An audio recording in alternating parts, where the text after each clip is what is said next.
All right, we are still reading White Stallions of Lipizza, Chapter 12, The Imperial Stables.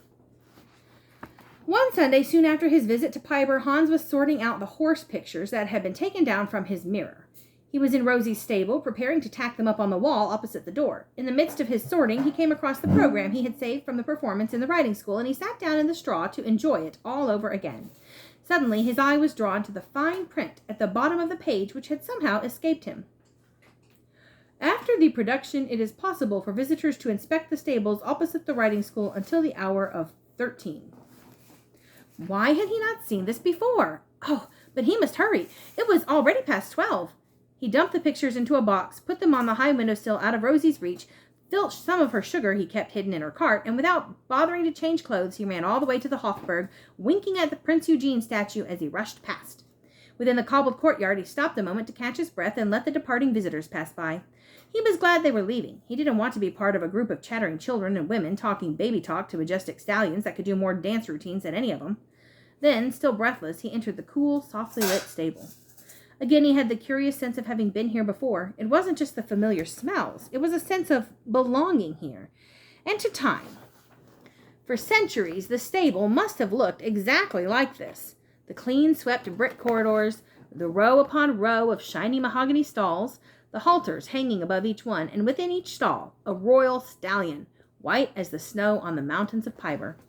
He looked down the aisle and mentally swept the few visitors aside. In their place, he saw Charles VI walking grandly, gesturing with his jeweled hand, pointing out the talents of each stallion.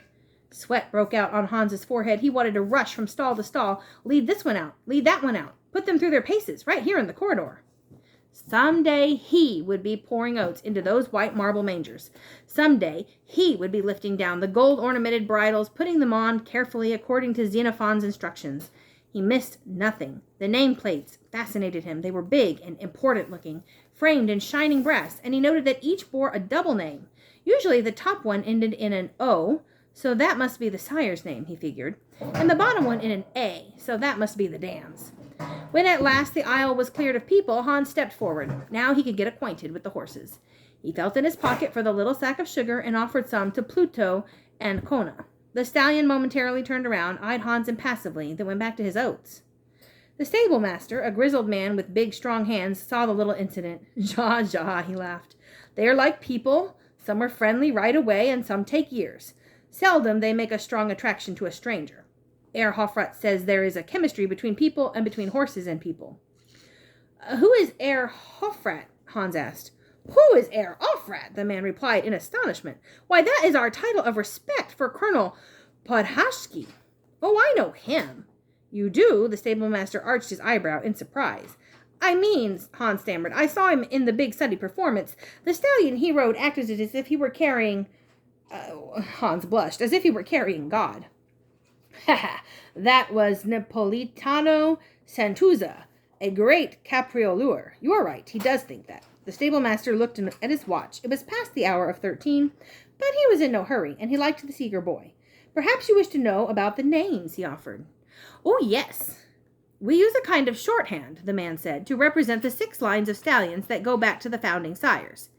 Every Le Pensionnaire here in the school descends from one or more of them.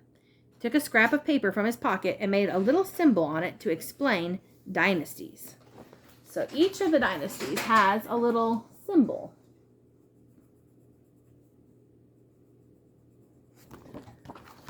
So Pluto is like a watery, wavy line.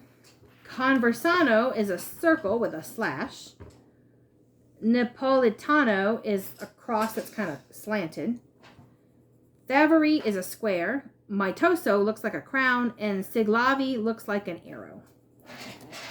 Hans asked for the piece of paper to keep, and then he went from stall to stall, meeting the horses in turn. This one's got Arabian blood, hasn't it, sir? How do you know? Why, the dished profile and the small ears. The stable master nodded, impressed with a 13-year-old who knew so much.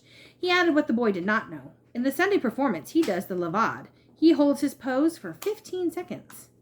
The stallion sniffed at Hans's offer of sugar and with a snort blew it away. Then he tossed his head high and curled his lips. It was almost a sneer. It's nothing personal, boy. They've had so much company today. The next stall bore the name Mitoso Borina. Hans stopped in his tracks. This was a name he knew. The champion courbateur. He must have seen him day after day at the archway. He must have seen him from the imperial box. He had touched his bridle at Piber. Now he was about to meet him, face to face. Hans wiped his hands and shook some fresh sugar into it. A champion like him, he thought, wouldn't want sugar that had been snuffed all over by somebody else. Before thrusting his hand between the bars, he made a small chirruping sound. Maitoso Barino turned his head slowly to look at the boy. Here they are. It's getting some attention from the horse. Hans gasped in surprise. It was Rosie's friend, the same one. With his deep, dark eyes, the stallion was studying Hans. Then, graceful as water swirling, he came closer. Hans stood stock still, lost in the moment of looking and being looked at. He pressed his upper arm tight against his body to hide the tremor of his hand, and he talked softly until Maitoso Borina picked his ears. He inched closer. Now, at last, the feelers touching Hans's fingers, then the pink muzzle, then the sugar gone. Dark eyes still studied the boy as the munching went on. Slowly, savoringly. For some time they smelled noses, breathing in each other's breath. I congratulate you, the stable master said soberly. You have made friends with the champion courbateur of the world. His record is 10 springs into the air before he lands again on his feet. Hans' eyes never left the stallion's. We do not call him Maitoso Barino, the stable master continued. We call him by the one name, his mother's, Borina. Borina, we say, the way you speak of Mozart or Strauss. Hans nodded. I don't mind his having a feminine name at all. He's so big and powerful, no one could mistake him. How old is he, sir? He, my friend, has 24 years, but he is still a good springer, and the pride of the school. He is the last one of all the stallions to be born at the royal court stud of Lipizza. At Lipizza? Oops. We've lost our electricity. No, the computer's still on. My computer has a backup battery. Oh. And there it went. We may have to pause this for a moment. All right. At Lipizza, Hans gasped. Why, this was like meeting up with history. Ja, at Lipizza. Come, I show you. The stable master unlatched the stall and door and beckoned Hans inside. Now you will see how his whole pedigree is branded on his body. Proudly he traced the L on Borina's cheek. This, of course, shows he is a Lipanzanaire. Now, look closely at his barrel. Hans's heart was hammering in his chest. He knew he was going to ask to touch the brands.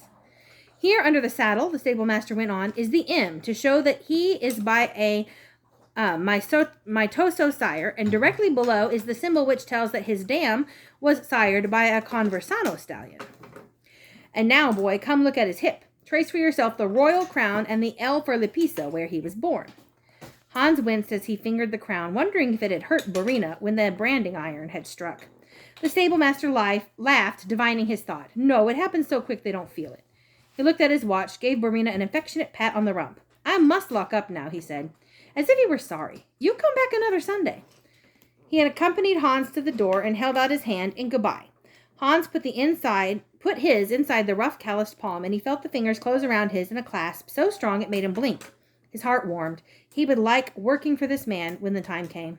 All the way home he whistled happily. He knew he was being silly, but he couldn't wait to tell Rosie that her friend was a champion and that he came from the original court stud at Lipizza. And here you can see the different brands on the horse to show the information about the horse's parentage and where he was born. All right, sorry for the interruption, but thanks for listening with us today.